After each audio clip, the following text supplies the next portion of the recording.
in now, and we've just gotten word. You know, it's Boston Marathon Day, and we've just gotten word of not one but two explosions near the finish line of the Boston Marathon. These are live pictures coming into us now, I assume from Fox News Boston and Fox 26 up there, but it's just popped up, and it just happened while we were discussing this last story.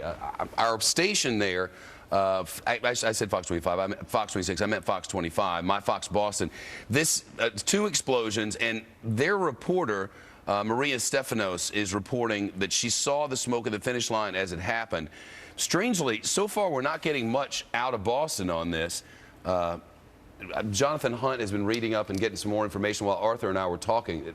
This is disturbing. Yeah, Shep, one of the initial reports says that the two explosions came from inside the Fairmount Copley Plaza Hotel. I'm not sure which of those buildings it is there. I'm just looking at Boston.com's live blogging of this here. There is one report of injuries. I have not heard that anywhere else, but some ambulances are said to be on the way down there. I'm not sure if we can make them out in that picture, but clearly this developing very quickly now, Shep. It is, and we're just getting more now from our sources there in Boston and around.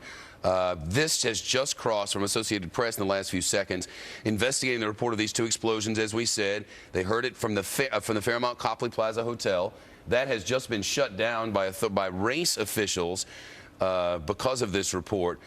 Race officials have shut it down. It's the sound of two booms, which witnesses said sounded like thunder, right as the race is ongoing at this point. We're waiting to hear something from authorities there. And from the video, this is unedited video that's coming in, or are these live pictures? These are live pictures, it's my understanding. Okay, here's what these are. I just learned this. This is video that a photographer shot that has not been edited, but is feeding back into their facilities, and we got a rough situation here. And this is not a time to jump to any conclusions at all. At the end of a big event like this, you worry about what may happen at these large events. Security, as we all know, has been tightened over the years since the attacks on New York City and beyond, Washington and Shanksville, PA.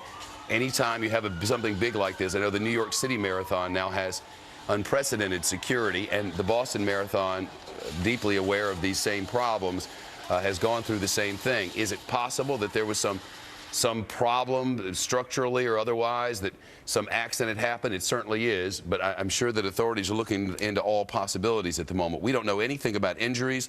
I should be up front with you and let you know we have just gotten this report. While Arthur and I were speaking a couple minutes ago, this first started coming in. We knew it was Boston Marathon Day and a beautiful day in the Northeast with the temperatures low, but no one certainly expected to see anything like this. Our station there, WTXF, Fox for Boston, was on scene, as were a lot of media organizations, of course, covering the Boston Marathon, 3 o'clock in the afternoon on the East Coast, and there would still be a lot of people out there, but to see all of this, the folks in yellow, it's my understanding, are construction workers and police who are... Listen in for a second.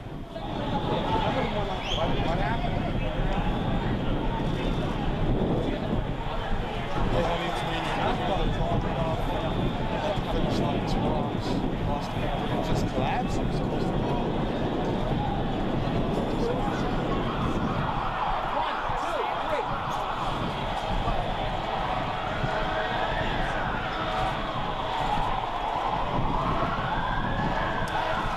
Well, as the flag flies over the Boston Marathon, we're listening to the audio and seeing the video. The first real indication we've gotten that something bad's happened.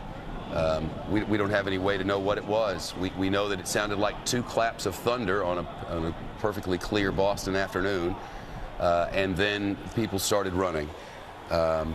We know that they did not happen simultaneously, that there was one and then another. And as Jonathan mentioned, it was right around the Fairmount Copley Plaza Hotel, which is almost directly at the finish line for the Boston Marathon. Let's listen to this again just for a moment.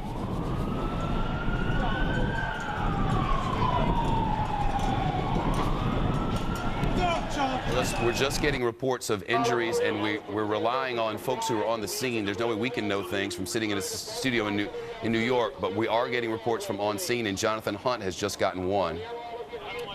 Just got word from the Boston Globe following their feed. Shep, a Globe staffer on the scene, says dozens of people have been seriously injured. As you look at those pictures, obviously they are very disturbing. You could see what looked like people being worked on there, but all we have at the moment is this one staffer from the Boston Globe, big newspaper obviously in the city, saying that dozens have been injured. Shep.